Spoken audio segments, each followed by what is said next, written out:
Berada di selatan kota Batam, Pulau Rempang kini tengah dikembangkan menjadi sebuah kawasan industri, hunian, serta ekonomi hijau. Di Tanjung Banon kini berdiri sekitar 504 rumah hunian bagi warga yang terdampak pembangunan di wilayah tersebut. Saya akan mengajak Anda untuk melihat salah satu rumah milik warga yang mulai menempati kawasan ini pada Juni 2025 lalu. Seperti inilah isinya dari salah satu rumah yang ada di Rempang Eco City. Ini saat ini rumahnya memang suasananya seperti toko karena memang beberapa warga di sini menggunakan rumahnya untuk berdagang barang-barang kebutuhan seperti itu seharian.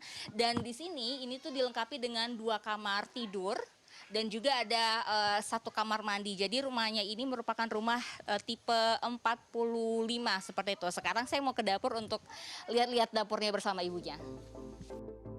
Rumah ini merupakan milik Samsudin Ismail dan istrinya yang dulunya adalah warga Sempulang Tanjung, Pulau Rempang. Setelah puluhan tahun tinggal di rumah turun-temurun, mereka akhirnya memutuskan pindah ke kawasan ini. Samsudin sempat menolak pembangunan Eco City di Pulau Rempang, namun akhirnya memutuskan pindah dengan harapan akan mendapatkan masa depan yang lebih baik. Tetapi kalau kita berpikir hari ini, kita bekerja untuk siapa? Untuk anak cucu kan? Nah, kalau kita berpikir hari ini untuk anak cucu, nah pemerintah sudah memberikan untuk anak cucu itu dengan fasilitas yang ada, kenapa kita tidak terima? Saya berharap kepada pemerintah, berikanlah kenyataan itu di sini gitu.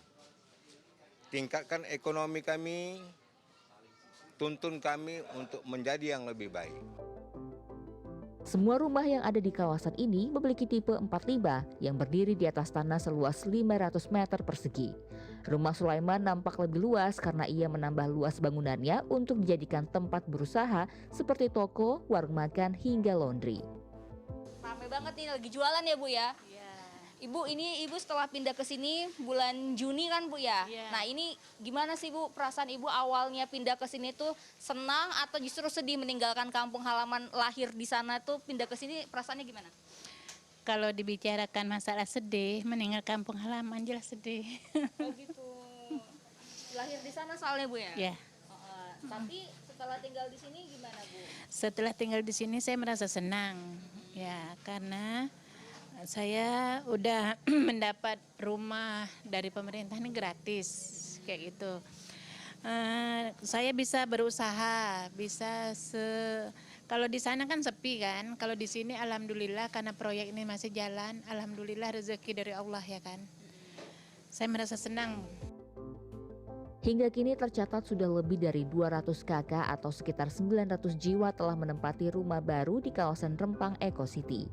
Setiap warga yang pindah ke kawasan ini diberikan sertifikat hak milik serta menerima biaya kompensasi atas rumah yang ditinggalkan. Kementerian Transmigrasi dan BP Batam menjamin tak ada unsur paksaan dalam proses relokasi ini. Tak hanya memindahkan warga dari hunian, pemerintah berencana menciptakan lingkungan baru yang layak dan berkelanjutan dengan membangun sejumlah fasilitas mulai dari sekolah, dermaga nelayan, kampus, hingga sarana dan prasarana lainnya. Jadi kita sekarang tugasnya adalah bagaimana membuat kawasan transmigrasi di Tanjung Banon ini menjadi satu tempat yang cukup nyaman karena fasilitas yang terintegrasi. Insya Allah nanti sudah bisa dirasakan. Kalau saya punya target mendekati sempurnanya mungkin dalam 5 tahun masa pemerintahan Bapak Presiden Prabowo, dan ini akan menjadi semacam percontohan untuk kawasan transmigrasi. Meski masih mendapatkan sejumlah penolakan, pemerintah tetap optimis Rempang City akan menjadi sebuah kawasan layak huni serta akan menciptakan banyak lapangan kerja bagi warga sekitar. Gita Meningrum, Warsa, Rempang, Batam.